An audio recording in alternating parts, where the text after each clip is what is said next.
Hey guys, this is Ravish Kumar and you are watching my YouTube channel trade बाजार। आज हम सीखेंगे types of noun और use of noun. तो दोस्तों बढ़ते आगे वीडियो में बढ़ने से पहले कहना चाहूँगा उन सभी लोगों से जो हमारे चैनल पर नए हैं तो चैनल को सबसे पहले सब्सक्राइब कर लें ताकि आने वाली सभी वीडियो या आने वाली न्यू वीडियो की नोटिफिकेशन सबसे पहले आपको मिल जाए। तो बढ़ते हैं आगे। तो जो है टाइप्स ऑफ नाउन यानी संज्ञा के प्रकार, यूज ऑफ नाउन यानी कि संज्ञा के प्रयोग। तो संज्ञा कितने प्रकार की होती है और संज्ञा का हमारे दैनिक जीवन में क्या उपयोग होता है, ये हम क्यों सीखते हैं, क्यों ज़रूरी है।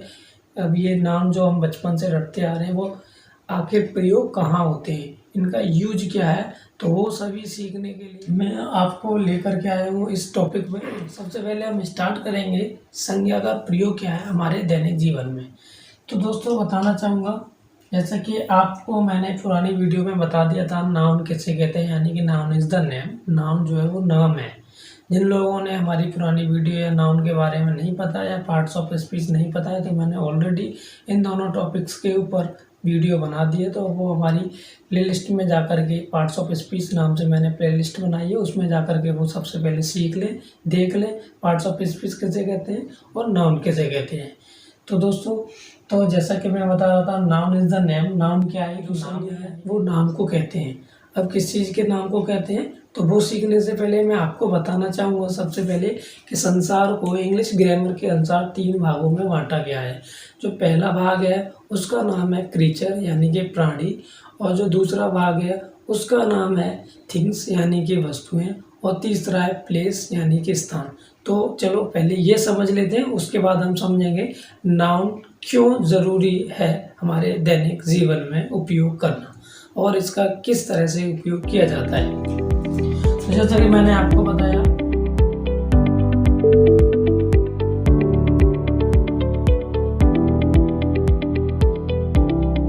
वर्गीकृत किया गया, पहला क्रीचर, दूसरा प्लेस और तीसरा है थिंग। प्राणी, स्थान और वस्तु है, ठीक है। तो इन चीज़ों को ही समझने के लिए, अब इन चीज़ों मतलब पूरे संसार को समझने के लिए नाउन ज़रूरी है। अब वो कैसे ज़रूरी है तो मैं आपको बता देता हूँ। जैसे कि नाउन में से होता है नाम। तो नाम क्या होता है, आइडेंटिटी होती है यानी कि पहचान होती है किसी की मतलब प्राणी की, जगह की या फिर वस्तुओं की। अगर ये नाउन ना दिए जाए यानी कि नाम ना दिए जाए प्राणी, जगह और वस्तुओं को, तो हम कैसे समझ पाएंगे, यानी कि समझने में हमें कन्फ्यूजन होगी। वो कैसे होगी, मैं कहूँ इंसान इधर आओ तो इंसान में क्या होगा, सारे इंसान आ जाएंगे। मैं कहूँ प्राणी इधर आओ तो यानी इंसान भी, पक्षी भी, पशु, सारे प्राणी तो सारे इधर आ जाएंगे। अब कन्फ्यूजन है, मुझे बुलाना है सिर्फ एक इंसान को। अब मैं कैसे कहूँ कि एक इंसान इधर आओ, अब एक इंसान में कौन सा एक इंसान आए, ठीक है। या मैं कहूँ एक प्राणी इधर आओ तो उसमें कौन सा एक प्राणी इधर आए, पक्षी आया, पशु आया, इंसान आए। तो ये समझने के लिए हमने क्या दे दिया, इनको एक नाउन दे दिया, यानी कि उनको एक नाम दे दिया। अब मैंने एक प्राणी का नाम रख दिया रामू। मैंने क्या नाम रख दिया, एक प्राणी का नाम रख दिया रामू। अब मैं बोलूँ रामू इधर आओ तो इसमें कोई कन्फ्यूजन है नहीं, बस रामू को सुनाई देगा और रामू इधर आ जाएगा, ठीक है। अब मैं बोलूँ पक्षी उड़ा दो तो आप क्या करोगे, पक्षी को उड़ाओगे। वैसे मैं बोलूँ क्रीचर उड़ा दो, क्या आप इंसान को उड़ाओगे या पशु को उड़ाओगे, पक्षी को, तो समझने में नहीं आ रहा। तो इसलिए क्या होता है कि ये नाउन ज़रूरी है। नाउन मतलब नाम ज़रूरी है। नाम मिल गया, अब हम पहचानने में, समझने में बड़ी आसानी हो रही है, कोई कन्फ्यूजन नहीं है। इसी तरह से हम स्थानों में भी कैसे प्रयोग करते हैं। मैं आपसे बोलूँ आप स्थान चले जाओ, तब आप कैसे समझ पाओगे सर कौन से स्थान जाना है। तो अगर मैंने उस स्थान को मैंने एक नाम दे दिया, मान लो एक स्थान ये है और मैंने कहा आपको इस स्थान पर जाना, मैं अगर बोलता स्थान चले जाओ, इसमें भी बहुत सारे बीच में छोटे छोटे स्थान पड़ते, तब आप पूछते हैं सर मुझे कौन से स्थान जाना है, तो मैंने इसको एक नाम दे दिया, इसको नाम दे दिया दिल्ली, ठीक है। अब मैं बोलूँ आप दिल्ली चले जाओ तो आप आराम से यहाँ ना रुक करके सीधे यहाँ पे आप पहुँच जाओगे, ये है दिल्ली, ठीक है। अब आपको नाम से समझ आ रहा है, नाउन से समझ आ रहा है किस तरह से ये प्रयोग की जाती है हमारे दैनिक जीवन में और ये कितना ज़रूरी है। इसके बिना सारी चीज़ें कैसे हौच पौच हो जा रही हैं, कन्फ्यूजन हो जा रही है एकदम से, है ना। अब क्लियर हो गया कि भाई नाउन इसलिए ज़रूरी होता है क्योंकि हमें स्थान की भी पहचान हो जाती है, प्राणियों की भी पहचान हो जाती है, उसी तरह से वस्तुओं की भी पहचान हो जाती है। मैं बोलूँ आपसे वस्तु मुझे दो तो ये पेन भी वस्तु है, ये मोबाइल भी वस्तु है, ये व्हाइट बोर्ड भी वस्तु है, ये टी शर्ट या शर्ट भी वस्तु है, ये बहुत सारी चीज़ें होंगी ना आपको दिखेंगी वस्तु है। यानी मैंने जैसे आपको बताया था प्राणी और स्थान के अलावा जो भी चीज़ें बची हैं संसार में वो सब वस्तुओं में आ जाती है। तो मैं अगर आपसे कहूँ वस्तु मुझे दो तो आप पूछोगे सर वस्तु कौन सी वस्तु दूँ, मैं बोलूँ वस्तु दूँ। अब मैंने क्या किया, वस्तु को नाम दे दिया, यानी कि नाम दे दिया, इसको पेन का नाम दे दिया, इसको व्हाइट बोर्ड का नाम दे दिया, किसी और को कुछ और नाम दे दिया। तब मैं क्या कहूँगा, मुझे पेन दो। तो अब आपको कोई कन्फ्यूजन हुई नहीं। तो अब आप मुझे तुरंत पेन दे दोगे, मैं कहूँ व्हाइट बोर्ड इधर लाओ तो आप व्हाइट बोर्ड इधर ले जाओगे, मैं कहूँगा व्हाइट बोर्ड की तरफ देखो तो आप व्हाइट बोर्ड की तरफ देखोगे। तो कन्फ्यूजन एकदम दूर हो गई। अब आपको अच्छे से क्लियर समझ आ गया नाउन क्यों ज़रूरी है और कैसे प्रयोग किया जाता है हमारे दैनिक जीवन में। तो नाउन इसीलिए ज़रूरी है कि नाउन आने से हम संसार में वर्गीकृत की गई सभी चीज़ों को समझ सकते हैं और बिना होच-पोच के अपने दिमाग को उनका प्रयोग कर सकते हैं। ठीक है, तो दोस्तों अब अगले टॉपिक में यानी कि नाउन के प्रकार कितने हैं, ठीक है, तो वो सीख लेते हैं। तो दोस्तों अगला जो टॉपिक है वो हमारा है टाइप्स ऑफ नाउन, यानी कि नाउन के प्रकार। संज्ञा कितने प्रकार की होती है, संज्ञा 5 प्रकार की होती है। यानी कि नाउन कितने प्रकार के होते हैं, नाउन 5 प्रकार के होते हैं। तो सबसे पहले हम सीखेंगे इनको सीक्वेंस वाइज। तो जो पहला प्रकार होता है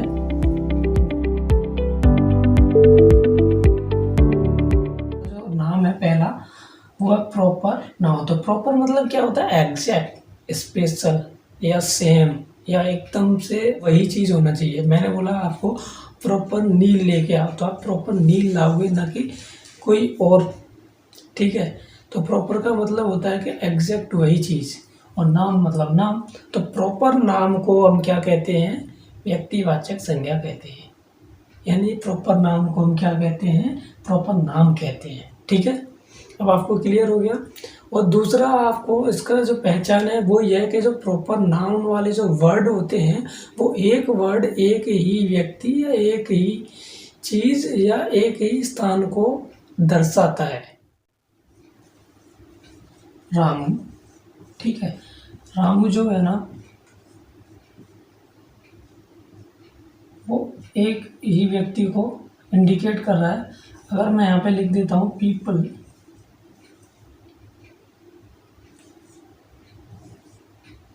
पीपल का मतलब क्या है, एक से अधिक लोगों को इंडिकेट कर रहा है। और रामू जो एक वर्ड है वो एक ही व्यक्ति को इंडिकेट कर रहा है। यानी जो प्रॉपर नाउन होते हैं ना वो एक वर्ड एक ही व्यक्ति या एक ही स्थान या एक ही वस्तु को इंडिकेट करेगा। अगर ऐसा कोई वर्ड आ जाता है जो एक से अधिक चीज़ों को इंडिकेट करेगा तो वो प्रॉपर नाउन नहीं है। तो प्रॉपर नाउन कौन सा है, प्रॉपर नाउन ये है, प्रॉपर नाउन ये नहीं है। तो एक ये पहचान होती है। ठीक है, पहला मैंने बताया ये कोई प्रॉपर नाम होता है, जो कोई प्रॉपर इस क्रीचर का ये नाम है। और ये जो वर्ड है वो एक ही क्रीचर को इंडिकेट कर रहा है। और ये जो वर्ड है ये इन तीनों का कोई प्रॉपर नाम नहीं है। और दूसरी बात, ये जो वर्ड है वो इन तीनों को इंडिकेट कर रहा है, ना कि किसी एक को इंडिकेट कर रहा है। तो पहचान आ गई समझ में। प्रॉपर नाउन वाले वर्ड एक ही व्यक्ति या एक इंसान या एक ही स्थान को इंडिकेट करेगा, और जो एक से अधिक लोगों को इंडिकेट करेगा वो प्रॉपर नाउन नहीं होगा। दूसरी पहचान ये होती है। ठीक है, तीसरा ये होता है कि ये जो नाम होता है प्रॉपर नाउन वाले, जो प्रॉपर नेम होते हैं वो किसी के द्वारा दिए जाते हैं। तो जो रामू नाम है वो इसको इसके पेरेंट्स ने दिया है। ठीक है, तो ये होती है। तो बस आपको क्या याद रखना है, प्रॉपर नाउन वे शब्द होते हैं जो एक ही स्थान, एक ही वस्तु या एक ही इंसान के नाम को बताए। दूसरी बात, वो जो नाम होते हैं वो प्रॉपर नाम होते हैं। तीसरा ये होता है कि जब भी ये किसी वाक्य, किसी कहानी या किसी की किताब में लिखे जाएं तो अगर ये वाक्य के एंड में आए या ये वाक्य के बीच में आए या ये कहानी के बीच में आए तो इनका जो वर्ड का जो पहला लेटर होगा वो कैपिटल होगा। जैसे मैं बोलूँ ही इज अ रामू, वह रामू है तो ही इज रामू। तो रामू का जो वर्ड है ना वो ये कैपिटल में आया। अगर मैं वही बोलूँ सिटी, तो सिटी क्या है कि बहुत सारे स्थानों को दर्शाएगी। मुंबई भी सिटी हो गया, दिल्ली भी सिटी हो गया, आगरा भी सिटी हो गया। तो जो सिटी वर्ड हुआ वो एक स्थान को इंडिकेट नहीं कर रहा, तो यानी कि ये प्रॉपर नाउन नहीं है। ठीक है, दिल्ली क्या वो एक स्थान को इंडिकेट कर रहा है तो वो प्रॉपर नाउन है। सिटी का जो कैपिटल लेटर नहीं लिखा जाएगा अगर ये वाक्य के बीच में आएगा तो। ठीक है, तो इससे क्या समझ आया अब आपको? इससे ये समझ आया कि जो प्रॉपर नाउन होते हैं वो एक ही व्यक्ति या एक ही स्थान या एक ही प्राणी को दर्शाते हैं। ठीक है, तो अगर इसकी डेफिनेशन आपको लिखने के लिए आ जाती है तो आप कैसे लिखोगे? आपको कुछ नहीं करना, बस इतना सा याद रखना है, it denote a name of a creature. A creature मतलब एक क्रीचर का, अ प्लेस यानी कि एक स्थान का, और अ थिंग यानी कि एक वस्तु का। ये डिनोट करेगा या ये बताएगा एक क्रीचर के नाम को या एक वस्तु के नाम को या एक प्लेस के। तो बस आपको क्या करना है, it denote a name of a creature और अ प्लेस और अ थिंग। ठीक है, बस आपको आप समझ गए होंगे प्रॉपर नाउन किसे कहते हैं, प्रॉपर नाउन को कैसे पहचाने, और प्रॉपर नाउन वाले जो वर्ड होते हैं उनको लिखते कैसे। तो जो नेक्स्ट है हमारा वो है कॉमन नाउन। कॉमन नाउन मतलब होता है जातिवाचक संज्ञा। तो इसकी डेफिनेशन मैंने सबसे पहले ही लिख दी है ताकि आपको इसे समझने में आसानी हो। मैं आपको एक बार इसकी जो डेफिनेशन है वो रीड करके बता देता हूँ। इट डिनोट कास्ट और name of common activities of place, creature और थिंग्स। ठीक है, इसका मतलब है ये जो डिनोट करेगा एक कास्ट को, यानी कि पूरी एक जाति को बताएगा। किसकी जाति रहेगी? वो जाति रहेगी या प्लेस की रहेगी या क्रीचर की रहेगी या थिंग्स की रहेगी। जैसे कि हम पहले बात कर लेते हैं प्लेस की जो जाति होती है, जैसे कि विलेज बोल दिया। विलेज का एक स्थान है, यानी कि विलेज जो एक स्थान है, तो एक ही स्थान का नाम नहीं है विलेज, यानी कि उस जैसे दिखने वाले सभी स्थानों को हम विलेज कहेंगे। विलेज की तरह दिखने वाले जो भी स्थानों को हमको उसको विलेज कहेंगे। ऐसे ही प्लॉट की तरह दिखने वाले स्थान को हम प्लॉट कह देते हैं कि ये भी प्लॉट है, ये भी प्लॉट है, ये भी प्लॉट है, ये भी प्लॉट है। इसी तरह से हम एक खेत यानी एक ही स्थान को हम खेत नहीं बोलते, बहुत सारी जगह को हम ये खेत है, ये खेत है, ये खेत है। ठीक है, तो इसका मतलब क्या है कि हम जो यहाँ पे वर्ड यूज कर रहे हैं वो वर्ड क्या कर रहा है, यहाँ पे एक जैसी चीज़ों को दिखा रहा है, एक जैसी पूरी की पूरी श्रेणी को दिखा रहा है, पूरी की पूरी जाति को दिखा रहा है। वैसे ही मैं आपको बोलूँ इंसान, इंसान में किसी एक इंसान का नाम है नहीं। इंसान का मतलब संसार के जो भी इंसान है, जितने भी मानव जाति है, वो सारे क्या हो गए, वो इंसान में आ जाते हैं। ठीक है, मैं बोलूँ पक्षी, पक्षी क्या है कि सारे के सारे पक्षी इसमें आ जा रहे हैं। ठीक है, तो अब आप समझ गए कॉमन नाउन वे वर्ड होते हैं जो पूरी की पूरी जाति को बता दें, पूरी की पूरी एक श्रेणी को बता दें, न कि एक चीज़ को बताएं। मैं आपको बता देता हूँ इसकी जो दूसरी पहचान होती है, कॉमन नाउन का जो वर्ड होता है वो कभी भी वो बीच में अगर वाक्य में आ जाए तो वो प्रॉपर नाउन की तरह कैपिटल लेटर में नहीं लिखा जाएगा। ठीक है, इसकी दूसरी पहचान ये भी होती है। तीसरी पहचान ये होती है कि हम किसी को प्रॉपर नाउन में क्या है कि उसके नाम को पहले पता करते हैं तब उसे पुकारते हैं। इसमें हम क्या करेंगे, उसकी एक्टिविटीज को देख करके हम उसका नाम तुरंत समझ जाएंगे। एक एग्जांपल के थ्रू बता देता हूँ। ठीक है, ये जो है सिटी, सिटी क्या है?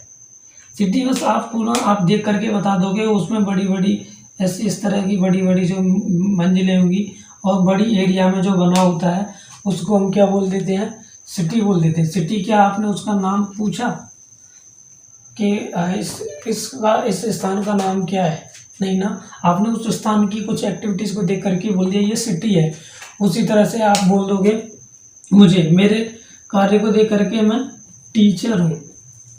ठीक है, क्यों? क्योंकि आपने मेरा कार्य देखा, मुझे देख करके बोल दिया मैं पढ़ा रहा हूँ, तो आपने क्या बोल दिया, मुझे टीचर हूँ। आपने मेरा नाम नहीं पूछा। ठीक है, जब आपको नाम ना पूछना पड़े उसके कार्य को देख करके आप उस जो नाम बोलोगे वो वाले नाम कॉमन नाउन कहलाते हैं, वो वाले वर्ड कॉमन नाउन कहलाते हैं। दूसरी चीज क्या है, जैसे अगर मैं बोलूँ आपसे सचिन, सचिन तेंदुलकर, और बोलूँ यहाँ पे वीरेंद्र सहवाग। ठीक है, सहवाग, क्या ये कॉमन नाउन है? नहीं। सचिन क्या है, एक नाम दिया गया और एक ही इंसान को इंडिकेट कर रहा है, एक ही क्या है, इंसान को इंडिकेट कर रहा है। और ये भी सहवाग क्या है, एक ही इंसान को इंडिकेट कर रहा है। ठीक है, अब इन दोनों में क्या है कि ये भी क्रिकेटर है और ये भी क्रिकेटर है, और जो क्रिकेटर वर्ड है वो इन दोनों की समानता को बता रहा है। जैसे कि इसकी जो नाम की जो स्पेलिंग है, नाम का जो वर्ड है कॉमन है। कॉमन का मतलब क्या होता है कि समान। जब किसी क्रीचर में समानता दिखा दे या किसी प्लेस में समानता दिखा दे या किसी थिंग्स की समानता बता दे, तो वो जो वर्ड समानता के लिए यूज करते हैं वो कहलाते हैं कॉमन नाउन। कॉमन नाउन वाले वर्ड क्या होते हैं कि एक वस्तु, एक स्थान या एक ही व्यक्ति को नहीं दर्शाते, वो पूरी की पूरी श्रेणी को दर्शाते, पूरी की पूरी उस तरह की दिखने वाली चीज़ों को बता देते हैं। ऐसे ही अगर आपसे बोला जाए पशु, तो पशु क्या हो जाता है कि पशु में बहुत सारे पशु आ जाते हैं, बहुत सारे जानवर आ जाते हैं। ठीक है, तो बस कन्फ्यूजन नहीं है।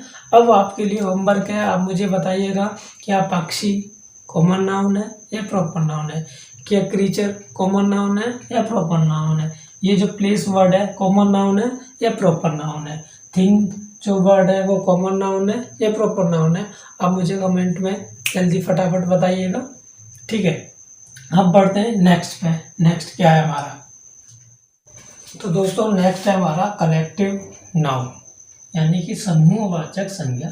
कलेक्टिव का मतलब क्या, कलेक्शन, इकट्ठी हुई चीज़ों को दर्शा दे। ठीक है, इसकी डेफिनेशन में वही कहती है, it denote a group of things और क्रीचर। ये किसको डिनोट करता है, ये किसका बोध कराता है, समूह का।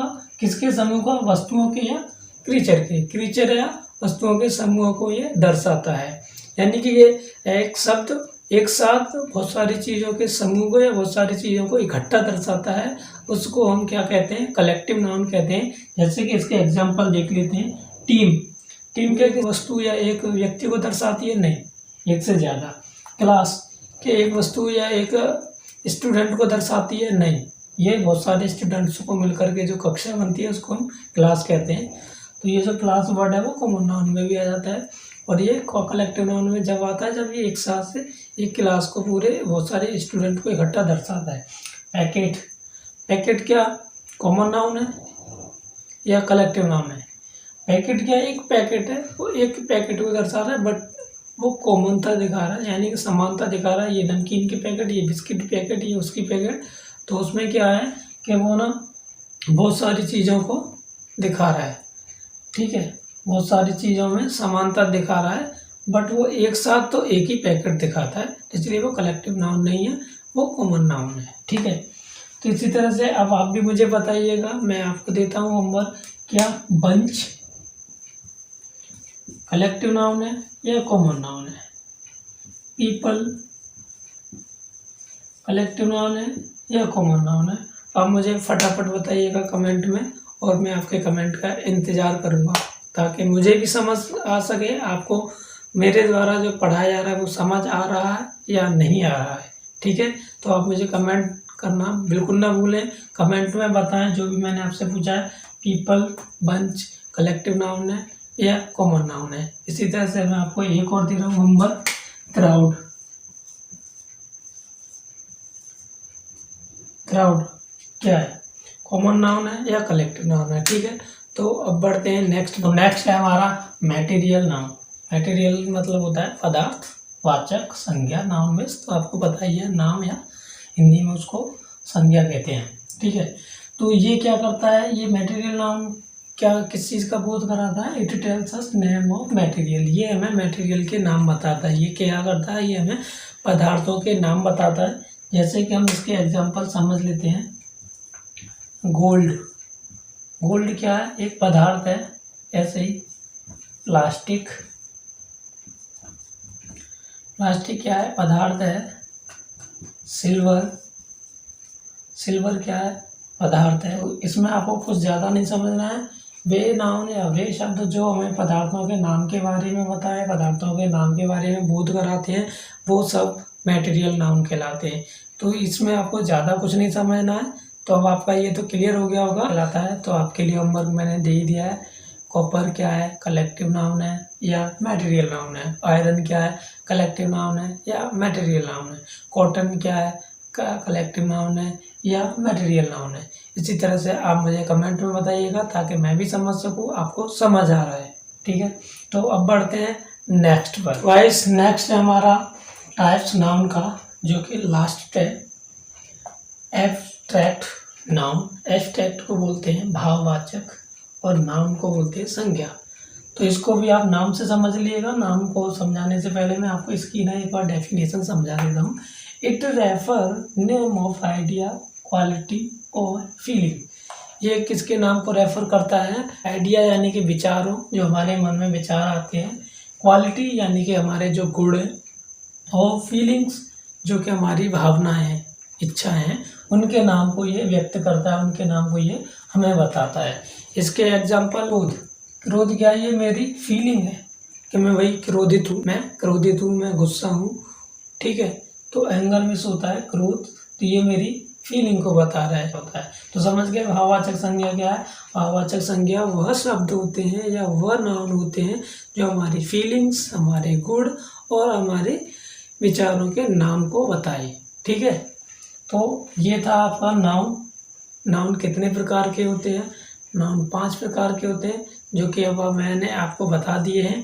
पहला होता है प्रॉपर नाउन, जो एक शब्द, एक ही व्यक्ति, एक ही स्थान और एक ही इंसान के नाम को दर्शाता है। दूसरा होता है कॉमन नाउन, जो कि क्रीचर, प्लेस और थिंग्स में क्या करता है? समानता को बताता है या उनकी एक जाति के बारे में बता देता है, एक जैसी चीज़ों की श्रेणी बना करके बता देता है। कलेक्टिव नाउन क्या होता है? एक साथ बहुत सारे क्रीचर या बहुत सारी वस्तुओं को दर्शाता है एक ही शब्द, वो कलेक्टिव नाउन होते हैं। उस तरह से मटेरियल नाउन क्या होते हैं? जो पदार्थों के नाम के बारे में बोध कराते हैं, वो मटेरियल नाउन कहलाते हैं। और ये आपका जो लास्ट में यानी कि नंबर 5 आता है एब्स्ट्रैक्ट नाउन, भाववाचक संज्ञा, जो भावनाओं के नाम के बारे में, फीलिंग्स के नाम के बारे में, आइडिया के नाम के बारे में या गुणों के नाम के बारे में बताए, वो कहलाती है भाववाचक संज्ञा। तो आगे इनके कुछ एडिशनल टाइप्स हैं, वो हम सीखेंगे नेक्स्ट वीडियो में। तो अगर आपको वीडियो पसंद आए तो लाइक करना, ठीक है, कमेंट ज़रूर करना जो भी मैंने आपको होमवर्क दिया है। इसी तरह से आप मुझे एब्स्ट्रैक्ट नाउन के भी कुछ कमेंट में बताइएगा जो आपको लगते हैं ये एब्स्ट्रैक्ट नाउन में आता है। तो आपको होमवर्क मैंने दे दिया, आप मुझे बताइएगा कमेंट में। और ज़्यादा से ज़्यादा लोगों को इसको शेयर करना, ताकि और भी आपके जैसे जो लोग हैं या जो स्टूडेंट्स हैं जो सीखना चाहते हैं बिना मनी खर्च किए, बिना ट्यूशन के, तो वो इसी तरह से हमारे चैनल को सब्सक्राइब कर लें और वो हमारी पूरी की पूरी जो प्लेलिस्ट है उसमें जा कर के सीक्वेंस वाइज सारी वीडियोज़ है पार्ट्स ऑफ स्पीच की, उसको वो देखते रहें। और मिलेंगे नई वीडियो में एक नए टॉपिक के साथ। आप मुझे सजेशन दें, आप मुझे कमेंट करके बताएं कि अगली वीडियो में किस टॉपिक के ऊपर बनाऊं। तब तक देखते रहिए ट्रेड बाजार, only on with Ravish Kumar.